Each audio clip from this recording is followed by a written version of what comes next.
Wassalatu wassalamu ala Rasulillahil Karim Sayyidina Muhammadin wa ala alihi wa ashabihi ajma'in. Allahumma la ilma lana illa ma 'allamtana innaka antal alimul hakim.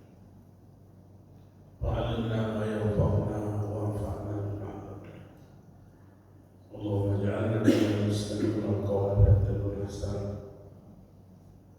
ولا تجعلنا ممن أعرض عن ذكرك فإن له معيشة ضنكا وأدخلنا بعبادك الصالحين برحمتك يا أرحم الراحمين. Jamaah subuh yang dimuliakan Allah Subhanahu wa Ta'ala, alhamdulillah kita bersamakan lagi pada subuh hari ini sholat subuh berjamaah. Dan kita sama-sama mengkaji Al-Quran, tentu dengan pendekatan tafsir. Oleh karenanya, mari kita mensyukuri nikmat Allah yang Allah berikan kepada kita. Begitu pula tak putus-putusnya kita berselawat kepada Rasulullah SAW. Mudah-mudahan menjadi wasilah untuk memperoleh syafaatnya. Sebelumnya saya mohon maaf, beberapa saya absen, tidak hadir dalam pengajian ini, ya karena berbagai kesibukan. Dan akhir-akhir ini saya kesehatan kurang fit. Saya kemarin sementara pimpin sidang di Majelis Ulama, saya pulang nggak bisa. Ya, saya rasa diri sudah bicara, jangan lagi. Dari kemarin sementara saya pimpin sidang, itu mah saya itu berarti saya rumah kalau ada aku. Balik dari sekretaris saya sudah. Dan dari semua saya alhamdulillah bisa lagi. Kajian kita subuh hari ini sesuai dengan harapan Pak beliau Pak Jamil, kita diulangi lagi satu kali itu Al-Fatihah. Minta diulangi satu kali lagi Al-Fatihah. Insya Allah kita coba-coba. Kita sudah menjelaskan bahwa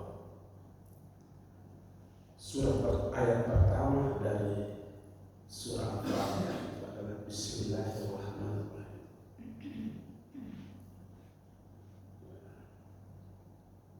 Bismillahirrahmanirrahim ini, Al-Fatihah ini namanya saja Al-Fatihah pembuka. Sekalipun ia bukan surah pertama diturunkan,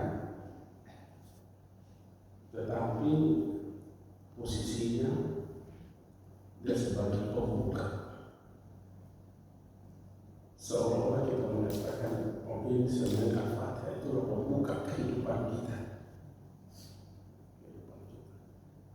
Sehingga ia menjadi wajib, menjadi rukun dalam seluruh sholat kita, mau sholat sunnah, mau sholat fardu.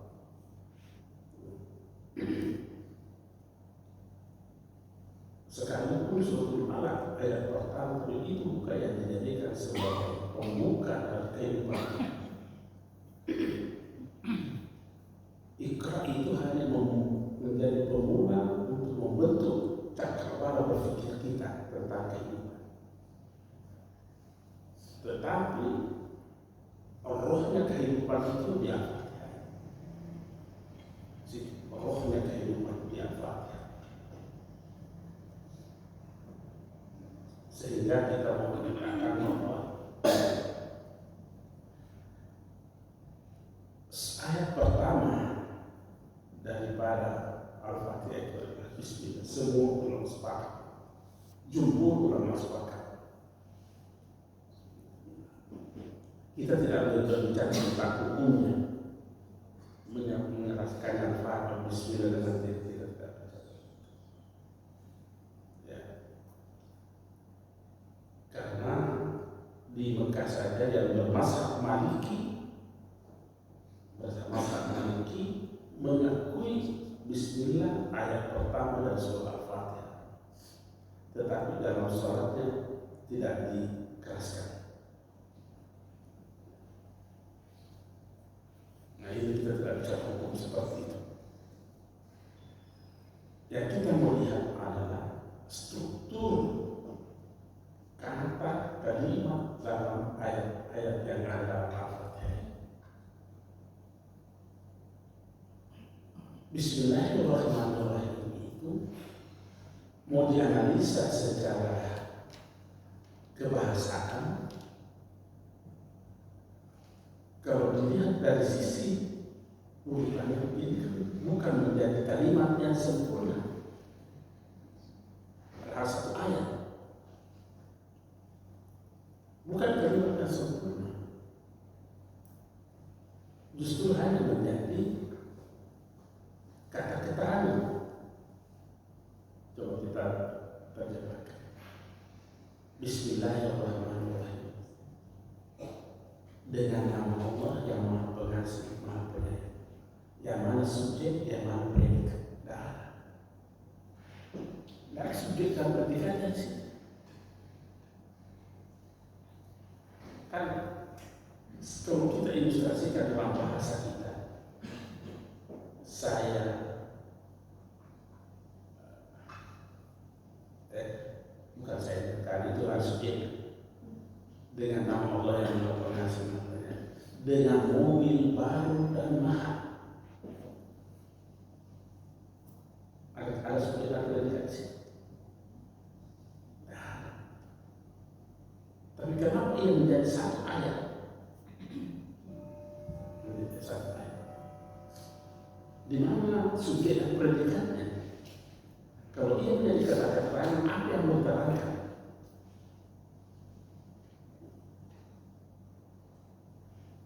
Di mana tak sempurnanya ini ayat ini?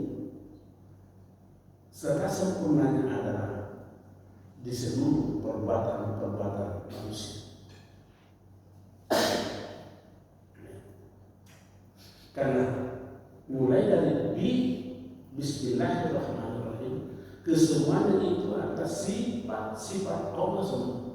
Tidak ada sifat manusia di situ. Bismillahirrahmanirrahim, semua sifat Allah. Tidak ada sifat, tidak ada yang mengatakan di situ. Ar-Rahman itu adalah mensifati Allah. Ar-Rahim itu mensifati Allah.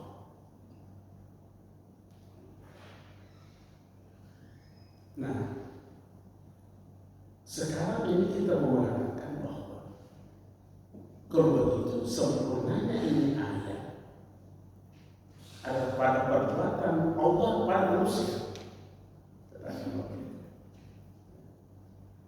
Pada perbuatan Allah terhadap alam ini. Maka kita melihat, kita berkata, saya makan dengan nama Allah. Harus sempurna itu. Dia menjelaskan saya makannya dengan nama Allah. Saya pergi ke kampus dengan nama Allah.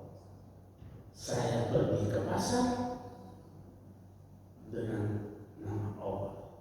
Saya mandi dengan nama Allah. Saya makan, saya tidur, saya minum, saya apa dengan nama Allah. Nah sekarang apa yang bisa mengikat antara perbuatan manusia dan perbuatan sifat-sifat Allah?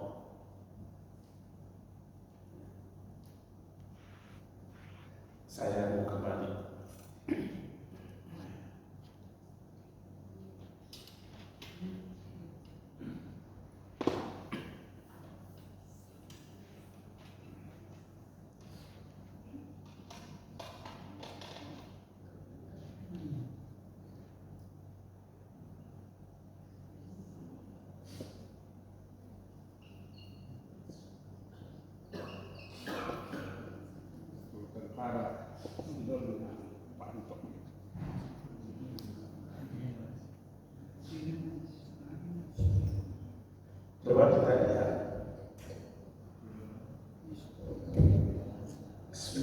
Bismillahirrahmanirrahim. Ini semua pada sisi Allah semua, sifat Allah semua.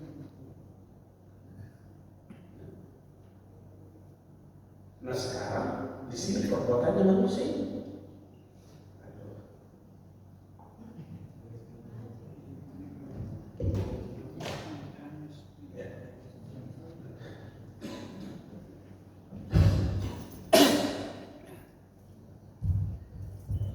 Yang di sebelah sana itu saya makan, saya minum, saya tidur, saya pergi kantor, saya pergi ke pasar, perbuatan manusia. Kapan perbuatan manusia itu berdiri sendiri, maka itu masih sebuah kebinasaan.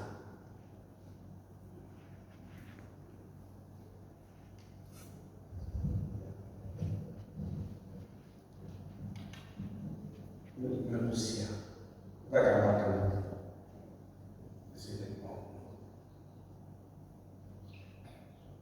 saya makan, saya tidur, saya pergi, dan seterusnya. Kalau perbuatan manusia ini berdiri sendiri, tidak ada nilainya.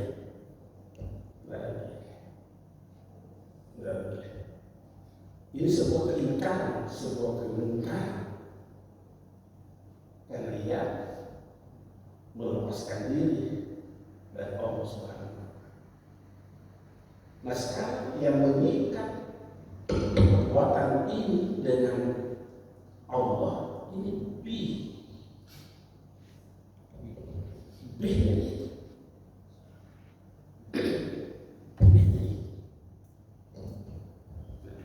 Coba saya makan dengan nama Allah. Apa tidak terikat perbuatan kita itu? Terikat. Saya tidur dengan nama Allah. Saya menyembelih binatang dengan nama Allah. Kapan menyembelih binatang? Bukan atas nama Allah. Itu artinya Anda menganiaya binatang. Anda menganiaya binatang. Karena tidak ada hak kita untuk mengendapkan nyawanya binatang. Adakah hak kita untuk mengendapkan nyawanya sesuatu? Tidak ada. Atas kita yang potong. Tapi kalau dikaitkan dengan soal Allah, ini perbuatan Allah melalui kita. Dengan istiamat. Nanti kita akan perjelas ini bahwa kalau perbuatan manusia tidak dikaitkan dengan Allah, itu sebuah penganiayaan diri dan penganiayaan apapun yang dilakukan. Itu contoh konkret itu tadi. Kenapa diharuskan menyembelih harus mata kepala? Karena itu kita tidak mau menganiaya dalam kehidupan ini. Tidak ada hak kita untuk menghilangkan nyawanya binatang. Tapi kalau dikatakan di atas nama Allah itu, atas nama ya Allah saya potong. Kalau itu siapapun perbuatan kalau begitu kita lepas. Tapi kapan tidak saya potong binatang ini sukses, apa namanya itu? Dampaknya panjang. Makanya yang mengikat antara perbuatan manusia dengan Allah itu.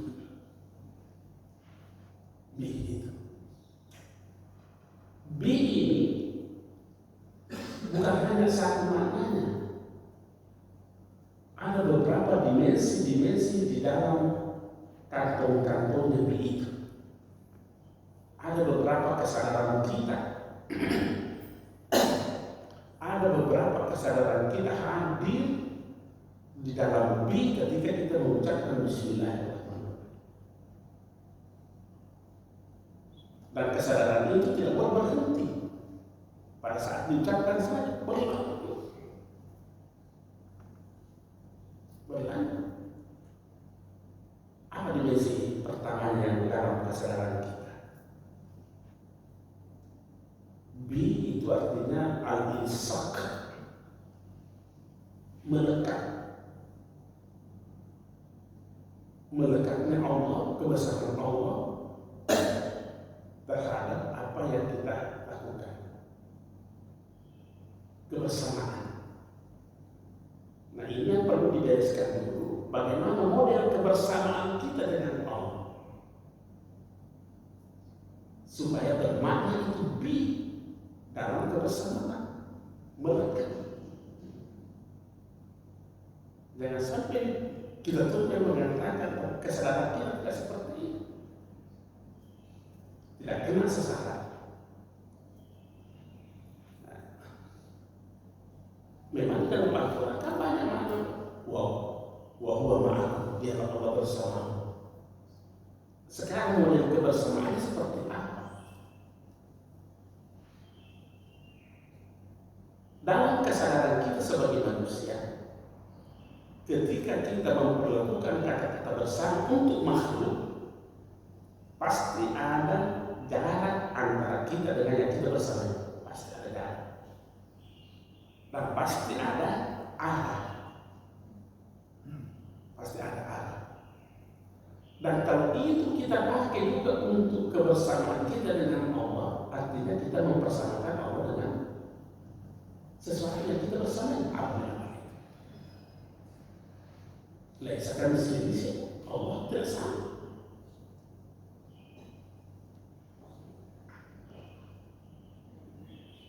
Kalau saya berkata, tapi saya sama-sama, saya bersama Pak Haji pergi ke umroh, pasti dalam kesadaran saya atau yang mendengar kata-kata ini ada husna, ada paham, ada jaraknya, dan ada arahnya. Ada arahnya dalam memaknai kata-kata bersama dalam kehidupan kemanusiaan kita. Kalau ini makna ini dibawa juga dalam kebersamaan dengan Allah, apa saya tidak mempersamakan Pak Amin dengan Allah? Kalau tidak begitu, kapan hal seperti itu aku namanya?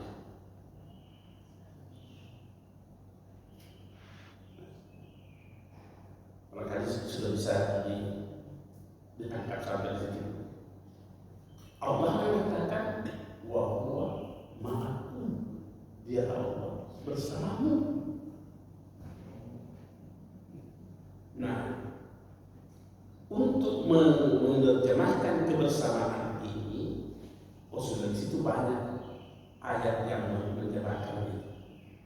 Salah satu di antaranya adalah sibghatullah wa man ahsanu minallahi sibghatan. Semua ini adalah celupan Allah. Celupan. Ada lenso, ada dicelupkan di pewarna. Itu ilustrasi kebersamaan yang tak berjarak. Ilustrasi kebersamaan yang tak berarah. Karena tadi kan kebersamaan kita dengan makhluk ada arah dan ada tempat, ada jarak. Nah, Allah memberikan contoh kebersamaan yang tak berjarak, kebersamaan yang tak berarah, dan kebersamaan yang tak bertempat. Sibghatullahi wa man ahsanu minallahi sibghatan. Itu ada surah Al-Baqarah. Semua ini celupan Allah, dan tidak ada yang terindah melainkan celupan Allah. Apa yang kita dijelaskan oleh Allah dalam persoalan kebersamaan? Kalau saya mencelupkan kain putih ke dalam pewarna. Berubah nggak itu kain itu menjadi warna? Berubah. Bisakah kita membedakan di situ di sebelah mana warna dan di sebelah mana yang warna?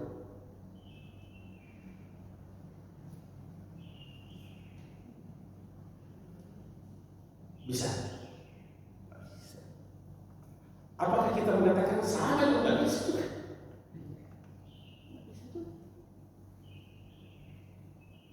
Kebersamaan apa namanya? Inilah kebersamaan yang tidak berjarak, yang tidak bertempat, yang tidak berarah. Saya celupkan tisu, celupkan tisu. Bisa dibedakan yang mana warna, yang mana tisu. Tapi apa kamu mengatakan bahwa itu tadi warna, itu tadi tisu? Warna bukanlah yang diwarnai, dan yang diwarnai bukan warna.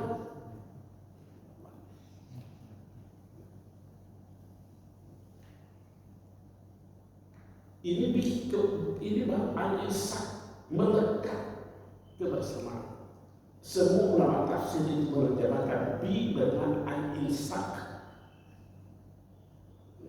Mau ulama Wahabi, mau ulama apa, bermakna al-isak. Cuma persoalan ini kita memahami al-isak seperti apa. Jangan sampai mendekatnya sama dengan mendekatnya dengan sesuatu, mempersatukan Allah dengan sesuatu. Saya ulangi ini, kalau saya berkata saya sama-sama Pak Ami, Pak Ami, tapi Pak itu, Pak itu bilang ada ini. Saya sama-sama Pak Ami. Tidak mungkin tidak ada dalam kesadaran kita bahwa posisi itu dengan posisinya Pak Ami berbeda, berjarak pasti. Ada dalam kesadaran kita berjarak. Apakah bisa juga ada dalam kesadaran kita ada di sebelah mana Pak Ami dan di sebelah mana Ruslan? Jadi kalau makna ini tadi kebersamaan saya dengan Pak Ajani, saya bawa untuk makna kebersamaan saya dengan Allah sama begitu, apa tidak mempersamakan Allah dengan Pak Ami? Nah, Allah tegas laisa kamitslihi syai'un. Tidak sama. Makanya Allah mengatakan sifat ini jawaban saya sendiri. Jawaban saya sendiri. Kalau Allah jawaban Allah, kalau ini semua jawaban Allah, berarti yang mana itu sesuatu yang mana tisu yang mana.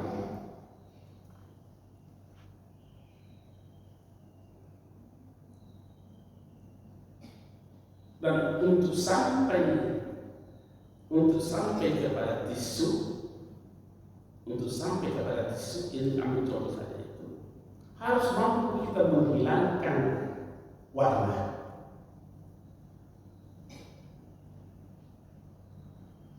Ini contoh yang konkret ini. Saya berkata apa ini? Kita berkata cincin. Karena kesadaran kita ada pada cincin. Kesadaran kita ada pada cincin. Saya yakin dan percaya 100% tidak ada dalam kesadaran kita bahwa ini adalah perak. Nah, ada kira-kira kesadaran itu? Tidak mungkin ada. Begitu fokus kita kepada cincin, tidak ada dalam kesadaran kita tentang ini. Artinya kalau begitu, kita belum sampai ke perak, baru sampai kepada cincin. Jadi bagaimana mau sampai kepada Allah atau hanya berkisar pada warna.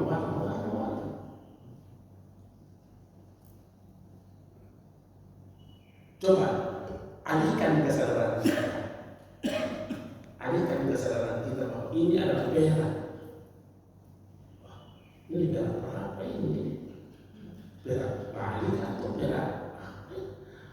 Saya yakin seyakin-yakinnya tidak ada dalam kesadaran bahwa itu adalah cincin. Nah,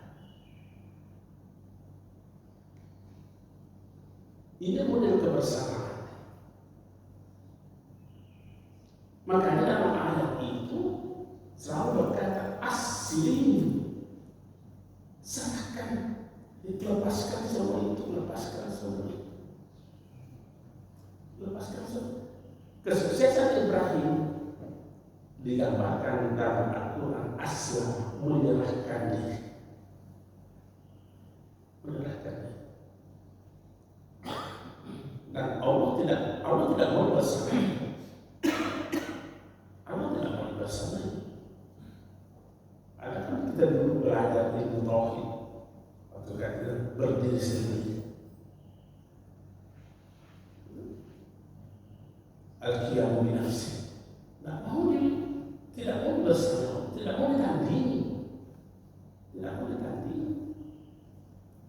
Jadi kalau masih hadir keakuan kita, kedirian kita dalam kebersamaan dengan Allah, apa tidak mau bertandingan dengan Allah? Seperti inikah wujudnya? Wujudnya ini Bismillahirrahmanirrahim ketika kita mengatakan itu, melakukan sesuatu. Adakah dimensi itu melekat dalam kesadaran kita? Nah, kalau itu dijamin, kalau itu melekat, kesadaran seperti itu melekat dan tidak boleh berhenti, tidak boleh berputus, dijamin tidak akan melakukan sebuah kesalahan. Dijamin tidak akan mungkin melakukan sebuah kesalahan karena tidak bisa.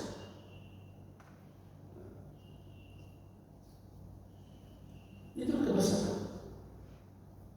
Dijamin 100% itu. Di samping kata aslam di dalam Al-Quran ada yang ada. Al-ikhlas, apa artinya al-ikhlas? Melepaskan. Tidak ada campurannya. Kalau bahasa Bugis itu ikhlas, mainokino. Tidak ada campuran. Karena memang Allah tidak mau desain tidak mau dalam belajar kita tahu itu al-qiyamu bi nafsi, berdiri sendiri.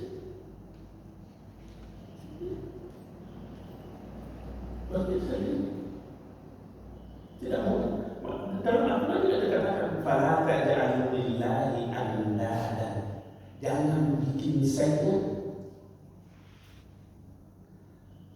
Jangan cuma kita berpikir saingan itu patung-patung yang kita lakukan. Patung itu saingan nyata itu. Itu saingan nampak dalam kehidupan ini, patung-patung berhala-berhala. Itu saingan berat. Itu saingan ringan itu.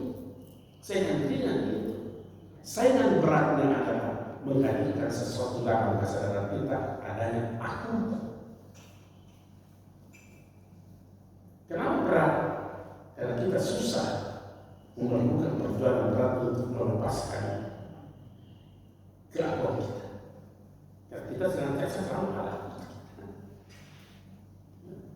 Makanya itu Nabi tak pernah bersabda, akan setelah pulang dari perjuangan, dari peperangan yang kecil. Padahal ini perang ada ini. Kita sekarang menghadapi perang besar, yaitu jihad nafs. Itu jihad nafs, berapa mana nafs ada banyak mana. Salah satu maknanya nafs ada diri.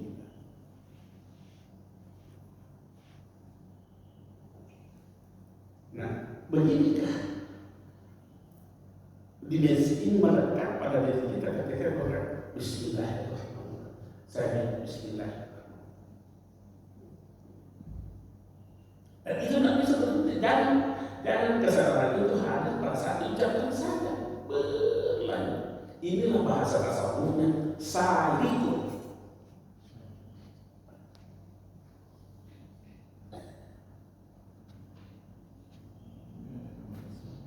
salik atau suluk. Apa artinya salik? Orang yang tidak pernah berhenti berjalan menuju Allah.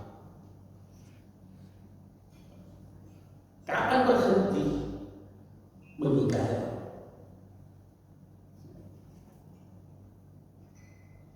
Nah, boleh kita berhenti di situ.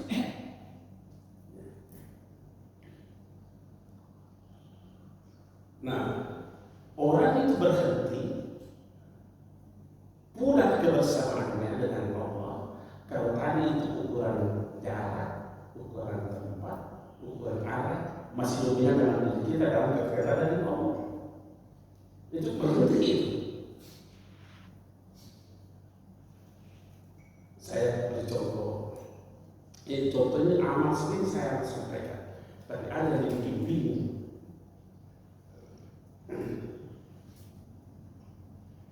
Ya, sama jika menurut kesadaran kita kebersamaan dengan Allah ketika kita berada di masjid dengan di luar masjid.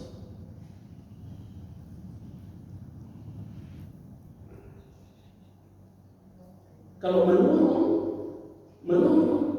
karena memang kita mengukur salah bertuhan kalau menurun tidak sama. Artinya ada yang tidak beres dalam kesadaran kita. Ada jemaah bingung dengan pernyataan saya. Dia bilang begini, bagaimana saya dalam sholatku? Kan saya berkata begini, sama dengan kesadaran bertuhan ketika kita sholat dibanding luar sholat. Kalau tidak, kita mengukur Allah dengan tempat. Kebersamaan kita dengan Allah kita ukur dengan tempat keadaan dengan.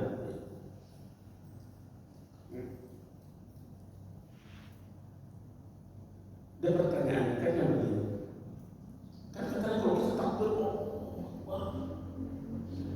jadi waktu saya begini, jadi waktu Bapak bukan rumah, Bismillahirrahmanirrahim. Apakah waktu melangkahkan kaki tidak hadir kesadaran seperti amalan kita? Kalau tidak, apa yang menyebabkan berbeda? Nah itu gerakan, itu juga gerakan.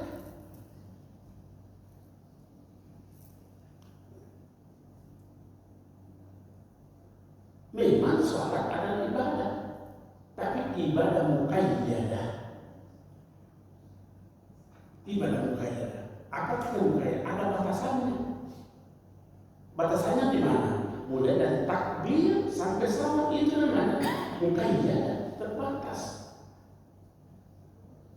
Sholatnya terbatas, ibadah sholatnya terbatas, tetapi kebersamaan Allah tidak ada batasnya. Apa kita hanya mengingat Allah pada waktu sholat? Apakah hanya kesadaran kita bertuhan pada waktu sholat? Ini yang menjadi masalah, karena zikir mutlak, kalau zikir mutlak itu zikir yang tak ada batasnya, tidak dibatasi dengan waktu, tidak dibatasi. Dan masalahnya karena zikir mutlaknya yang kita bawa masuk kepada muqayyad dan akhirnya di situ. Zikir itu kan dua, zikir mutlak dan zikir muqayyad. Zikir muqayyad beriring sejalan dengan ibadah-ibadah muqayyad. Haji, ada nggak batasannya haji? Ada. Nggak pernah saya dengar orang haji pada bulan Syawal pada Zulhijjah. Itu pun bukan pada bulan Zulhijjah, pada hari Arafah. Itu muqayyad itu. Jadi kalau kesadaran bertuhan hanya pada Arafah, kita bawa mutlak ke situ. Bagaimana kira-kira? Apa masih bisa saya katakan al-isab melekat? Enggak melekat, hilang lemnya itu. Hilang lemnya. Inilah keistimewaannya Al-Fatihah, menjadi membuka seluruh kehidupan. Makanya itu ada ulama berkata,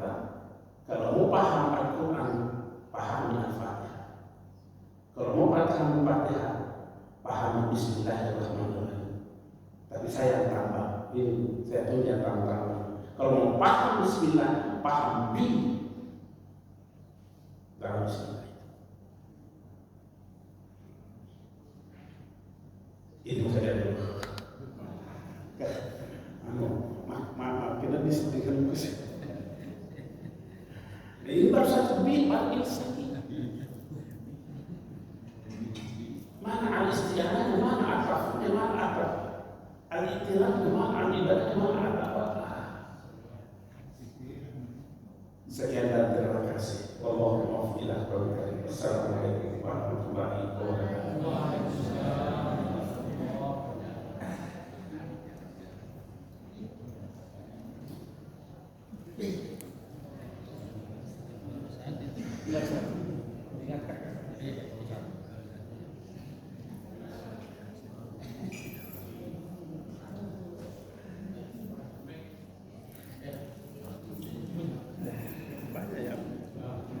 Banyak ya, tidak bagus lempus. Ada masalah di Masalah ngarang-ngarang